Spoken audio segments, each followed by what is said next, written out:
오늘은 이제 마가복음 8장의 마지막 본문에 있는 말씀을 이제 신앙 고백의 대가라고 하는 제목으로 말씀을 나눕니다. 신앙 고백의 대가가 아니고 대가입니다.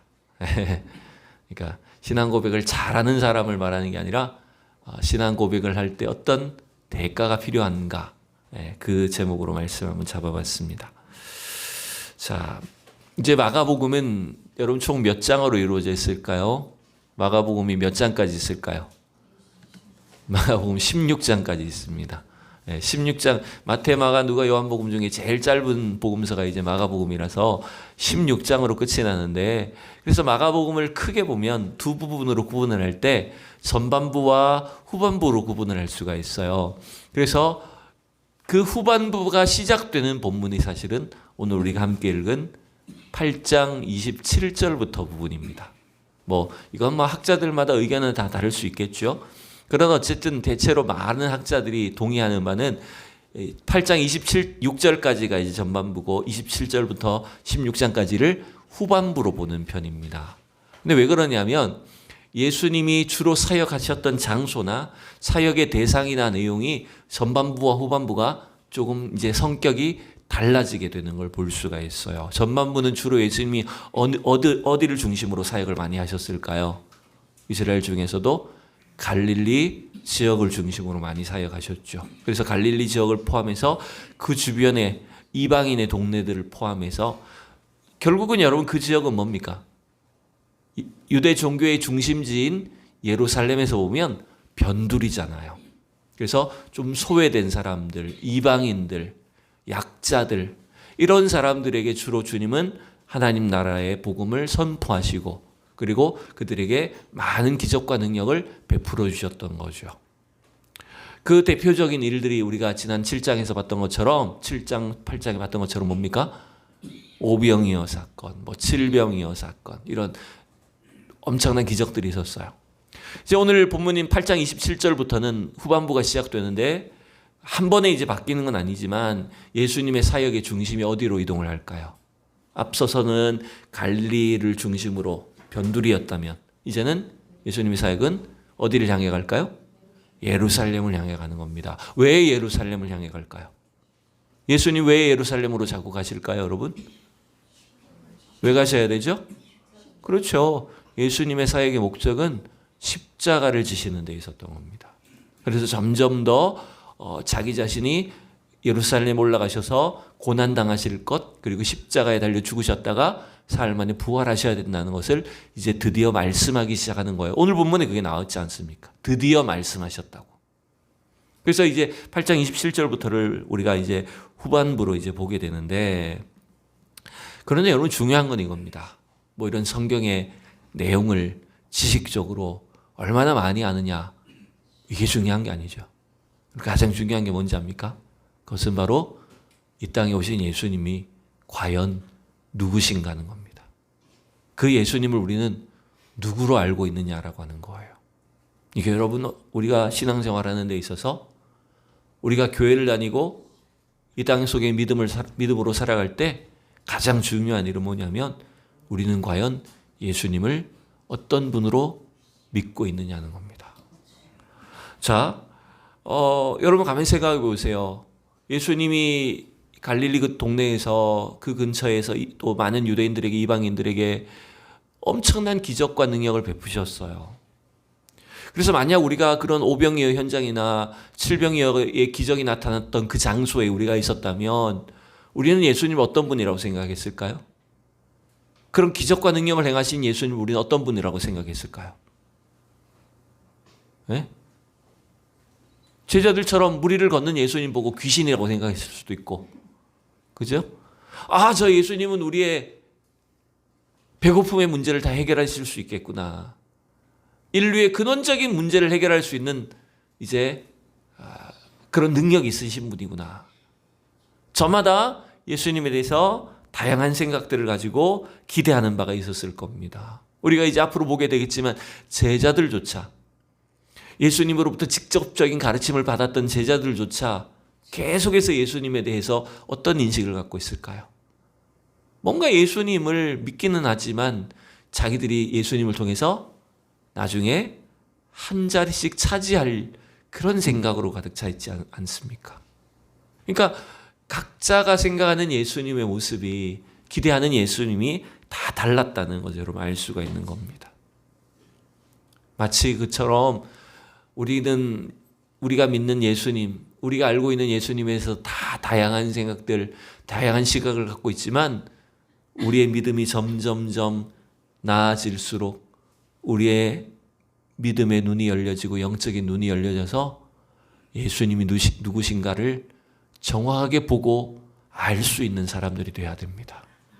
우리는 좀 건너뛰었지만 오늘 27절 앞에, 그 바로 앞에 단락에 보면 예수님이 벳세다 동네에서 한 맹인을 고쳐주신 장면이 나와요. 짧은 본문이지만 그 벳세다의 맹인을 고쳐주실 때 보면 예수님이 그 맹인에게 몇 번 안수하셨을까요? 2번 안수하십니다.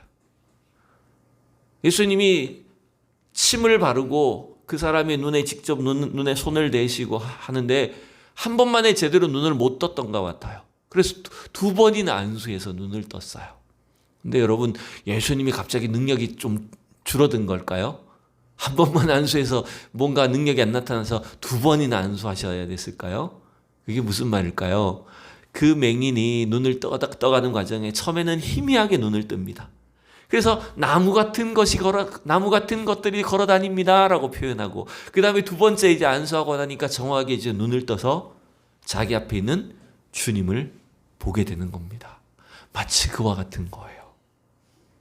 우리가 있잖아요. 오랜 동안 신앙생활을 하고 교회를 열심히 다닌 것 같은데도 때 의외로 많은 성도들이, 많은 사람들이 아직 제대로 믿음의 눈이 떠지지 않고 영적인 눈이 열려지지 않아서 내가 믿는 예수님을, 내가 믿는 하나님을 제대로 알지 못하는 경우가 참 많다는 것 아닙니까? 내가 믿는 분이 누군지를 알지 못하다 보니 세상에 조금만 어려움이 오면, 문제가 닥치면 믿음이 있는 것 같다가도 어떻게 돼버립니까? 믿음 없는 사람처럼 돼버려요. 주님을 제대로 보지 못하고 있어요. 주님이 없는 것처럼 여겨져요. 그게 사실은 우리의 본질적인 모습이죠. 많은 이 땅에 교회가 있고 많은 그리스도인들이 있다고 하지만 영적인 실상은 아마 그런 모습일 수 있다는 거예요. 그러나 여러분, 또 절망할 필요는 없죠.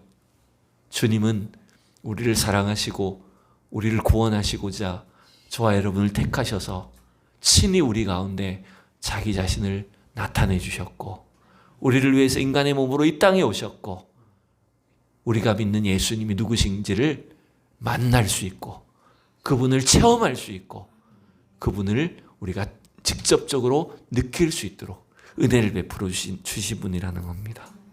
그래서 오늘 이 본문도 나를 누구라고 하느냐라고 하는 이 중요한 질문을 이 당시에 제자들에게만, 그 당시에 사람들에게만 던지는 질문이 아니라 바로 오늘 우리에게 던지는 질문으로 우리가 받아들여야 되죠.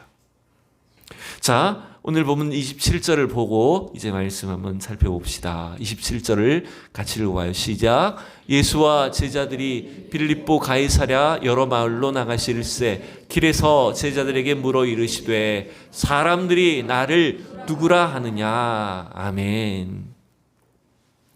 여러분, 예수님이 지금 제자들 데리고 빌립보 가이사랴라는 지방으로 올라가셨대요. 왜 거기까지 가셨는지는 잘 이해가 되진 않지만 예수님은 아마 그 동네에서도 복음을 전하시려고 했던 것 같아요. 그런데 어떤 의도가 있으신 것 같습니다. 빌립보 가이사랴에까지 가셔서 거기서 제자들에게 또 사람들에게 이 질문을 하신 것이 어떤 의도가 있는 것처럼 보여요. 여러분, 이 빌립보 가이사랴는 예수님이 주로 사역하셨던 갈릴리 동네에서 보면 한참 몇십 킬로 위로 올라가야 되는 동네입니다. 여러분, 이게 지도를 잘 안 보이실 수 있지만 제가 좀 비켜드리면 가운데 여기 뭐 고구마도 아니고 감자도 아니고 저렇게 생긴 거 있잖아요. 저게 이제 뭐예요? 갈릴리 호수예요. 이게 갈릴리 호수. 그죠? 저 갈릴리 호수 근처에서 주로 사역을 하셨는데 예수님은 지금 갈리오스에서 북쪽으로 물길을 따라 쭉 올라가다 보면 거기에 그 요단강과 갈릴리 호수의 수원지라고 할 수 있는 곳이 한 두 군데가 있어요. 실제로 이스라엘에 가보면. 그게 하나는 단 지파가 살았던 동네라고 해서 텔단이라는 곳이 있습니다. 근데 가이사랴 빌립보는 텔단에서도 한 4, 5km를 더 올라가야 돼요. 그러면 거기가 뭐냐면 헐몬산 밑에 헐몬산에서 나오는 그 지하수가 솟아나오는 곳이 있어요. 그 동네가 가이사랴 빌립보라고 하는 동네입니다. 근데 여러분 저 동네 참 특이해요.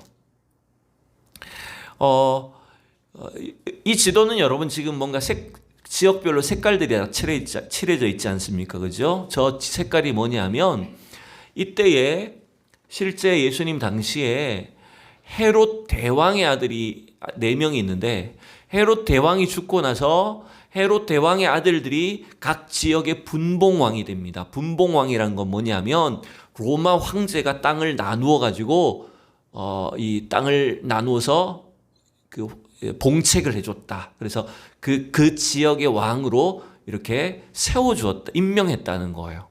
그래서 지금 저 가이사랴 빌립보가 위치해 있는 저 지역은 누가 맡았냐면 헤롯 대왕의 아들 중에 셋째 아들이었던 그 헤롯 빌립 3세가 맡은 거예요.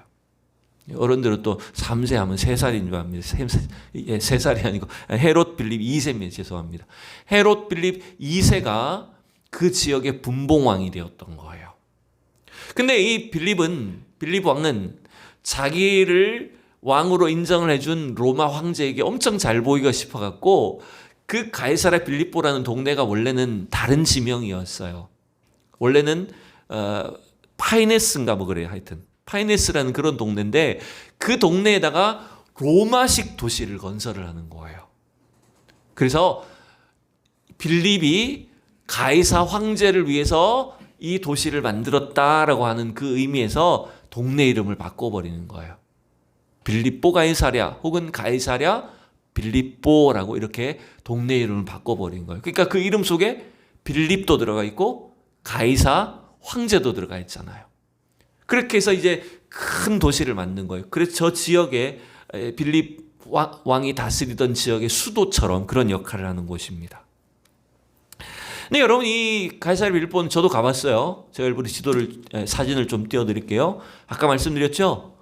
이 헐몬산 그 산자락 밑에서 땅 속에서 여러분 물이 얼마나 많이 솟아나오는지 깜짝 놀라워요. 그래서 거기 가보면 정말 멋있어요. 동네가 엄청 멋있고 물이 풍부하고 사람 살기에 굉장히 좋아 보이는 땅이에요. 그래서 고대로부터 여기는 농사도 잘 지어지고 그 다음에 목축도 잘 되는 그런 땅이었어요. 근데 여러분 저 물 뒤에 동굴 같은 게 여러분 보이죠, 그죠? 그림에 보니까 저걸 좀 이제 가까이 가보면 이제 하늘에서 내려다본 거예요. 저 뒤에 헐몬산 자락 바위 밑에 저런 동굴들이 있어요. 그리고 그 밑에서 막 물이 솟아 나오는 거예요. 저 동굴이 뭐냐면 고대 시대 가나안 시대 때부터 바알 신을 섬기던 우상의 신전이 있는 곳이었어요. 그리고 이 헤롯 왕이 로마의 황제 가이사 황제를 위해서 여기다가 여러 가지 막 신전을 짓습니다. 네. 그래서 아우구스투스 황제의 신전도 세우고 지금은 이제 다 없어요. 지금 이 사진처럼 터만 남아 있는 거예요.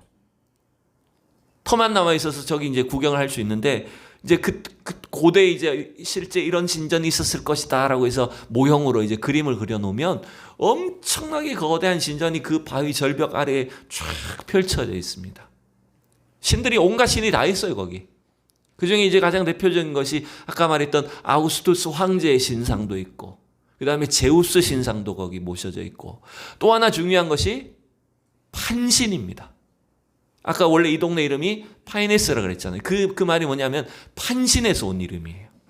여러분 판신이라는 건 뭐냐면 그 그리스의 신 중에 하나인데 반인 반수의 신입니다.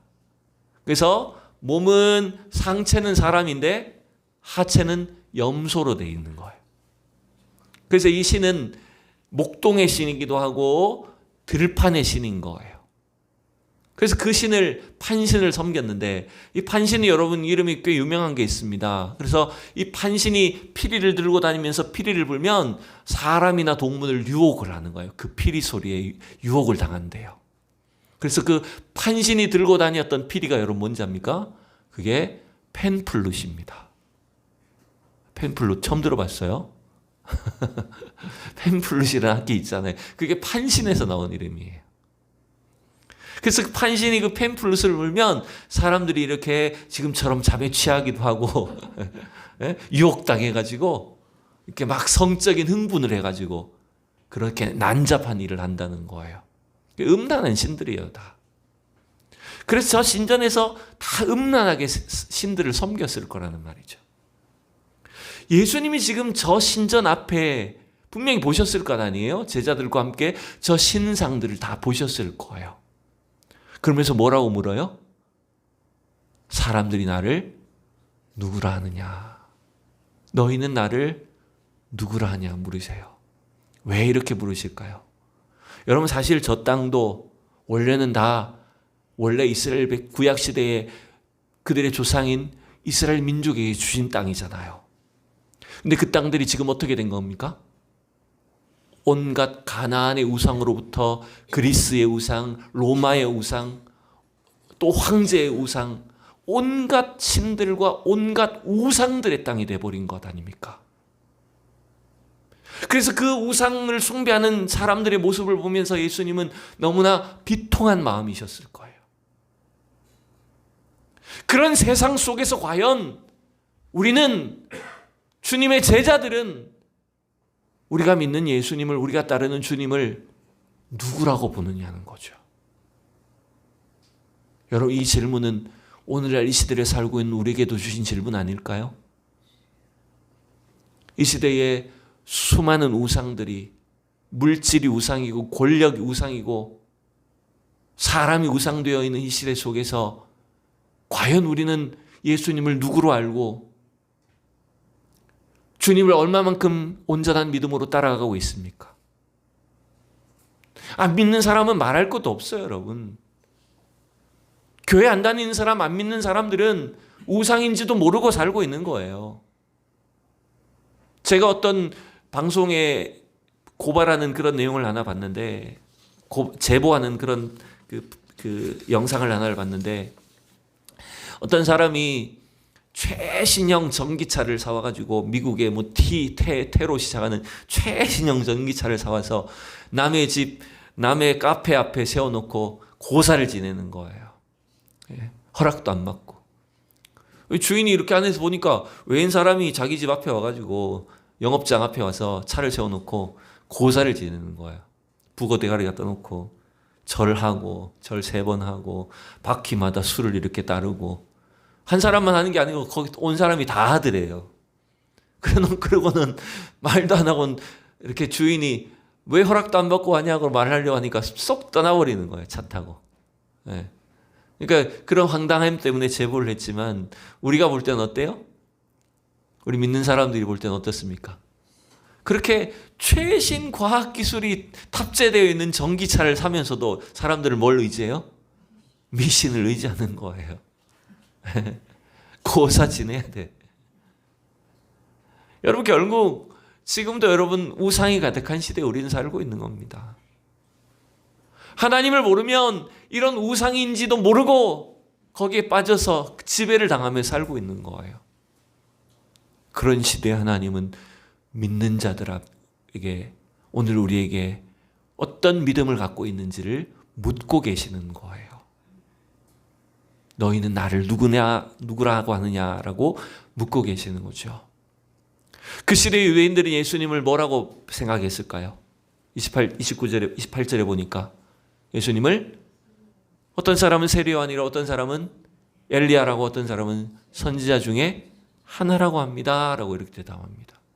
죽었던 세례요한이 살아와서 이런 엄청난 기적과 능력을 행하는 것 아닌가, 세례요한에 대한 기대가 있었고, 또 구약 성경에 나오는 그 선지자 중에 가장 큰 능력이 있었던 것처럼 보이는 엘리야 선지자가 아닌가, 아니면 예수님은 여러 선지자 중에 하나가 아닌가 이렇게 여겼다는 거죠.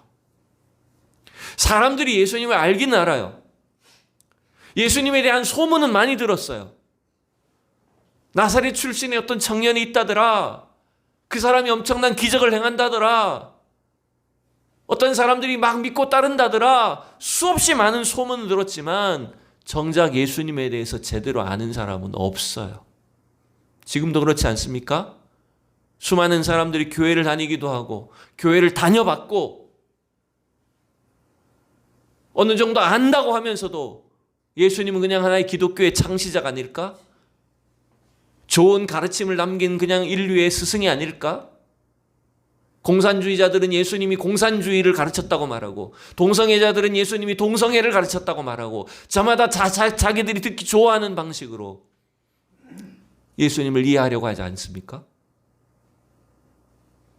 여러분, 과연 우리가 믿는 예수님 어떤 분이실까요? 여러분, 예수님을 아는 지식이 왜 중요하죠?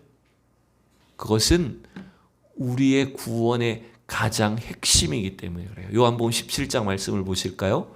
같이 말씀 읽어봅시다. 시작.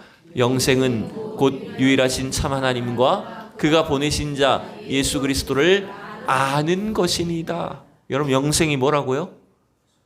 유일하신 하나님을 아는 것이고요. 그가 보내신 구원자이신 예수를 아는 것이라고 말합니다. 예수 이름만을 아는 게 아니에요. 나 옛날에 교회 다녀봤다를 말하는 게 아니에요. 그 예수님이 과연 나에게 누구신가라고 하는 게 중요한 겁니다. 그 믿음이, 그 신앙이, 지식이 우리를 구원에 이르게 한다는 거예요. 그래서 여러분, 예수님은 오늘도 제자들에게 물으셨던 것처럼 우리에게 물으시는 거죠. 너희는 나를 누구라 하느냐 물으세요. 그래도 다행스러웠던 건 뭡니까? 예수님의 제자들이 다 머뭇머뭇거리며 정답을 알지 못했을 때 수제자였던 베드로가 그나마 정답을 이야기하죠. 뭐라고 대답했어요? 주는 그리스도시니다. 마태복음 16장에서는 주는 그리스도시요 살아계신 하나님의 아들이십니다 라고 나름대로 정답을 이야기했습니다. 여러분, 그것은 베드로가 대답한 게 아니죠. 성령께서 베드로에게 예수님이 누구신지에 대한 믿음을 갖게 하신 거죠. 여러분, 주는 그리스도십니다 라고 하는 것, 예수님을 주님이라고 높여 부르는 것은 할 수 있지만 여러분, 그리스도라는 말이 뭐죠? 그리스도가 뭡니까? 그리스도가 뭐예요? 메시아예요. 메시아. 여러분, 우리 교회 다니면서도 이거 자꾸 잊어버리시면 안 돼요. 그리스도가, 우리가 믿는 예수 그리스도 기도는 하면서도 그리스도가 뭔지 모르면 안 되죠. 그리스도는 신약에는 그리스도고 구약에는 메시아입니다. 그리스도란 말, 메시아란 말은 뭘까요? 기름 부음 받은 자란 말이에요. 하나님께서 죄인들인 인류를 구원하시기 위해서 기름 부어 세우신 구원자란 말이에요. 그래서 우리가 예수 그리스도를 믿습니다라고 하는 것은 예수님을 나의 구원자로, 인류의 구세주로, 하나님이 보내신 구원의 능력으로 예수님을 내가 믿습니다라는 고백을 하는 거예요, 여러분. 그래서 베드로가 아직 제대로 된 믿음이 없었음에도 불구하고 성령께서 그에게 정답을 알려주셨고 그 믿음의 대답을 들으시고 예수님 베드로를 칭찬하신 것 아닙니까? 그러기에 여러분, 우리가 좀 부족하더라도, 우리의 지식이 짧더라도, 능력이 적더라도 예수님이 누구신 줄 알고 그 예수님의 이름을, 그 구원자이신 예수님을 나의 믿음으로 부르고 고백하는 신앙이 여러분 대단히 중요한 거예요. 왜 그렇습니까? 그 신앙 위에 예수님은 교회를 세우십니다. 그 신앙 고백 위에 여러분 이 땅을 구원하시는 겁니다. 마태복음에 표현하면 그 신앙 고백 위에 여러분 우리가 기도하는 대로 땅에서 매면 하늘에서도 매일 것이고 땅에서도 풀면 하늘에서도 풀릴 것이라고 약속하셨습니다. 우리의 지식이 수준이 완전하지 않은 것처럼 보여도 나의 믿음을 가지고 주님께 이렇게 고백할 때 하나님은 역사해 주시는 거예요.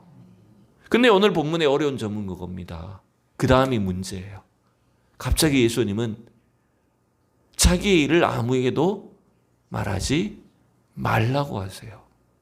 아니, 예수님이 그리스도란 사실을, 그 복음을 왜 갑자기 말하지 말라고 하시죠? 복음을 적극적으로 전해야 될 것 아니에요. 여기 있는 예수님이 메시아라고 사람들에게 알려야 될 거 아니에요. 근데 왜 알리지 말라고 말할까요? 31절에 그 이유가 있죠. 다 같이 읽어봅시다. 31절.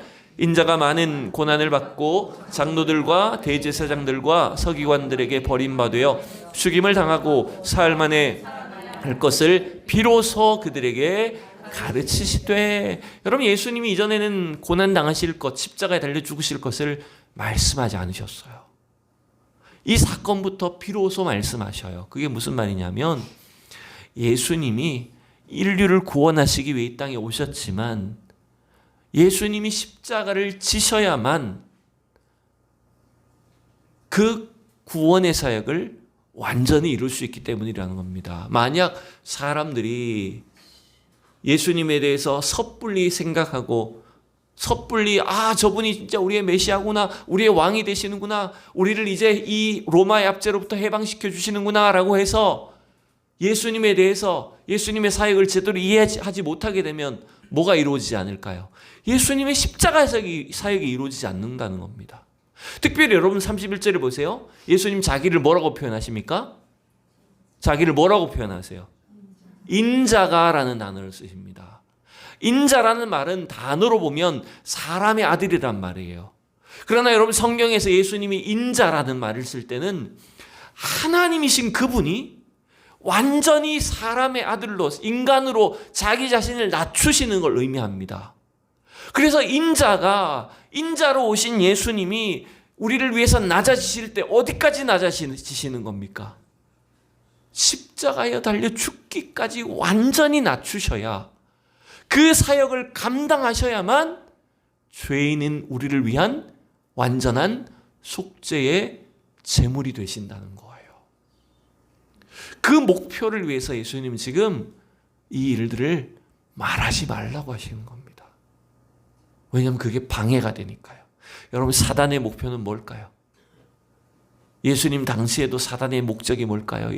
예수님이 공생애를 시작하실 때 40일 동안 줄이셨어요. 그리고 사단이 광야로 끌고 가서 예수님을 시험하세요. 그 시험의 목적이 뭘까요? 자기 말에 굴복해서 완전한 인간이 못되게 하는 거예요. 네가 왜 완전 인간이야? 넌 이런 힘이 있는데? 넌 이런 능력이 있는데? 그런 어떤 능력을 사용함으로 인해서 예수님이 완전한 인간이 못되게 하는 거예요. 그래야 십자가의 사역을 막을 수 있으니까. 지금도 마찬가지입니다. 사단은 우리 안에 예수님이 이루신 그 구원을 끊임없이 방해하려고 합니다. 세상적인 유혹으로, 시험으로, 환난으로 우리를 공격해서 우리가 예수님을 끝까지 따라가지 못하도록, 십자가의 사역을 감당하지 못하도록 끊임없이 우리를 방해하는 거예요. 그래서 예수님은 지금 자기 자신 십자가 사역을 감당하셔야 되기 때문에 이 일들을 알리지 말라고 막으셨던 걸 볼 수 있습니다. 근데 이건 또 베드로는 그걸 또 알지 못하고 어떻게 해버립니까? 베드로가 어떻게 해버려요? 깜짝 놀랐죠. 예수님이 갑자기 고난당하신다고 하니까, 십자가에 달려 죽으셨다가 부활하신다고 하니까 깜짝 놀라게 되죠. 그래서 베드로가 어떻게 합니까? 예수님을 붙들고 항변했다는 말이 뭔지 압니까? 꾸짖었단 말이에요. 베드로가 예수님을 꾸짖는 거예요. 소리치는 거예요. 무슨 소리 하십니까 지금? 내가 있는데, 내가 예수님 지켜줄 건데. 큰 소리 치는 겁니다. 절대 그런 일 없을 겁니다 라고 소리를 질러요. 그러자 예수님이 이번에 뭐라고 하십니까? 앞서서는 그 베드로의 신앙 고백을 칭찬하셨던 예수님이 이제는 베드로에게 뭐라고 하세요? 사탄아, 내 뒤로 물러가라. 여러분, 베드로가 사탄이라는 게 아니죠. 베드로의 말을 통해서, 인간적인 타협을 통해서 여러분, 하나님의 사역을, 십자가의 사역을 못하도록 막는 일이 사탄의 일이라는 거예요. 그래서 예수님은 도리어 그 베드로를 꾸짖으시고 그 사탄의 계기를 단호하게 경계하셨어요. 그러니 여러분, 우리가 믿음이 있다라고 하면서도, 주님을 잘 안다고 하면서도 얼마나 여러분 이런 사탄의 계계에, 시험에 넘어갈 수 있는지를 성경이 분명히 보여주고 있는 겁니다. 여러분, 오늘 우리는 우리의 신앙 고백이 예수 그리스도의 그 십자가의 사역 위에 주님 주신 복음 위에 이루어졌다는 것을 알고 있습니다. 그래서 여러분, 구원은 에베소서 2장 8절의 말씀처럼 구원은 값없이 공짜로 주어진 거예요. 여러분 믿습니까? 너희는 그 은혜에 의하여 믿음으로 말미암아 구원을 받았으니 이것은 너희에게서 난 것이 아니요 하나님의 선물이라 그랬잖아요. 우리는 예수를 믿을 때 값없이 공짜로 구원의 은혜를 선물로 받은 거예요.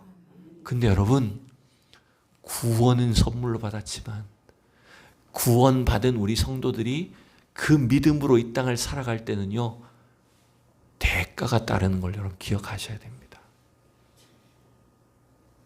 구원받았으니까 나는 아무 문제 없을 거야, 그냥 편안하게 쉽게 신앙생활할 수 있을 거라는 생각하시면 안 됩니다. 우리는 구원받았기 때문에 신앙 고백을 통해서 구원받았지만 그 신앙 고백의 대가로 이 땅에서 끊임없는 공격과 박해와 시험이 따라올 수 있다는 걸 여러분 기억해야 된다는 거예요. 그래서 오늘 주님이 제자들에게 이렇게 가르치십니다. 우리 마지막으로 34절과 5절 두 절만 읽을게요. 시작. 무리와 제자들을 불러 이르시되 누구든지 나를 따라오려거든 자기를 부인하고 자기 십자가를 지고 나를 따를 것이니라. 누구든지 자기 목숨을 구원하고자 하면 잃을 것이요 누구든지 나와 복음을 위하여 자기 목숨을 잃으면 구원하리라. 아멘. 여러분, 우리가 구원은 값없이 공짜로 받지만 구원받은 뒤에 우리가 신앙 고백을 하며 이 땅을 믿음으로 살아가려고 할 때에는 뭐가 따라온다고요? 뭘 감당해야 된다고요? 뭘 져야 된다고요? 우리가 자기를 부인하고 자기 십자가를 지고 주님을 따라가야 된다고요. 여러분, 우리가 너무나 많은 경우 이걸 놓치고 살아갑니다. 예수 믿는 걸 편하게만 그냥 주님이 나를 도와주시는 정도로만 생각하고 사는 거예요. 주전자를 비비면 나오는 지니처럼 그냥 내가 필요할 때 주님이 와서 나를 도와주는 정도로만 예수님을 믿는 겁니다. 여러분, 우리가 신앙생활을 그렇게 하면 안 된다는 것 아닙니까? 여러분, 오늘 이 말씀을 통해서 우리가 두 가지를 분명히 고백하셔야 됩니다. 여러분, 신앙 고백의 대가는 나의 구원자가 되시는 예수님만 사랑하겠다는 결단을 하셔야 되는 거예요. 그게 뭡니까? 예수님 이외에 내가 다른 어떤 존재도 우상도 다 내려놓고 나는 주님만 사랑하고 예수님만 섬기겠다고 결단해야 된다는 겁니다. 그게 여러분의 신앙 고백의 대가입니다, 여러분. 그 대가를 지불하지 않으면서 내가 필요한 것만 달라고 하는 경우, 여러분, 그건 아주 미련하기 짝이 없는 겁니다. 주님을 아직 누군지도 모르는 겁니다, 여러분.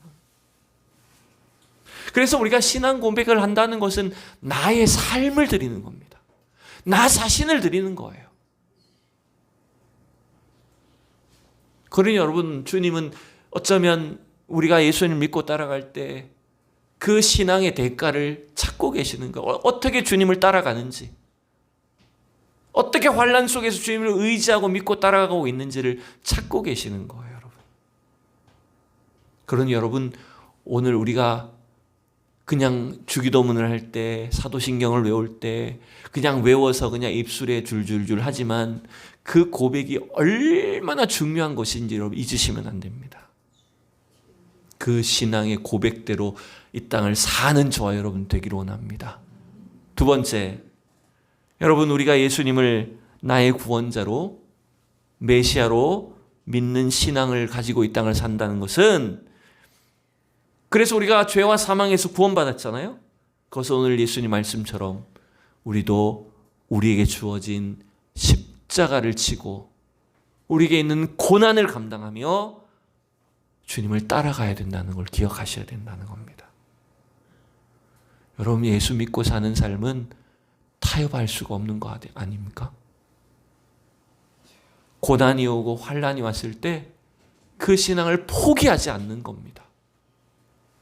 그래서 절대로 우리가 어떤 압박 속에서도, 공격 속에서도, 우리 목에 칼이 들어올 때에도 이 신앙을 주님 버리지 않겠습니다라고 타협하지 않는 믿음으로 이 땅을 사는 거예요.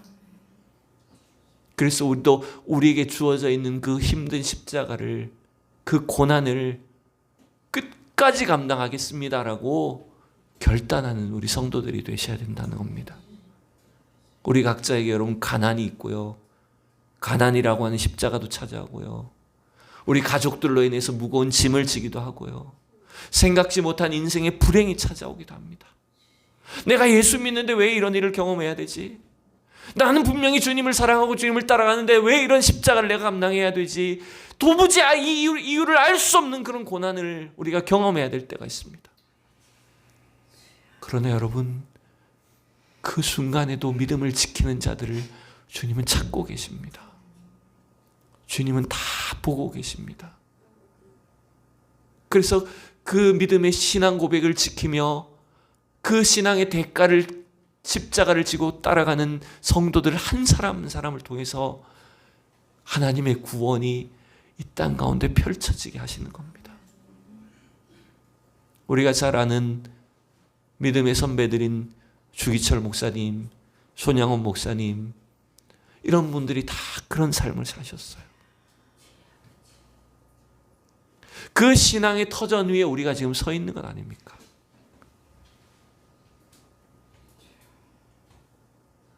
여러분, 오늘 이 시간 우리가 말씀을 마무리하면서 어쩌면 여러분의 마음이 무거운 것은 이 혼란하고 어지러운 시대의 우리 현실 때문에 그럴 것입니다.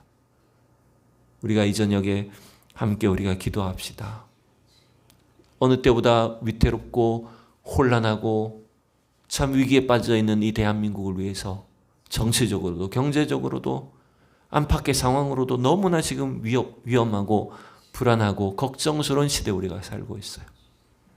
그런데 주님은 이 시대에 그 믿음의 대가를, 신앙 고백의 대가를 감당하고 십자가를 짊어지고 주님을 따라가는 믿음의 사람들을 지금도 찾고 계시다고 저는 믿습니다.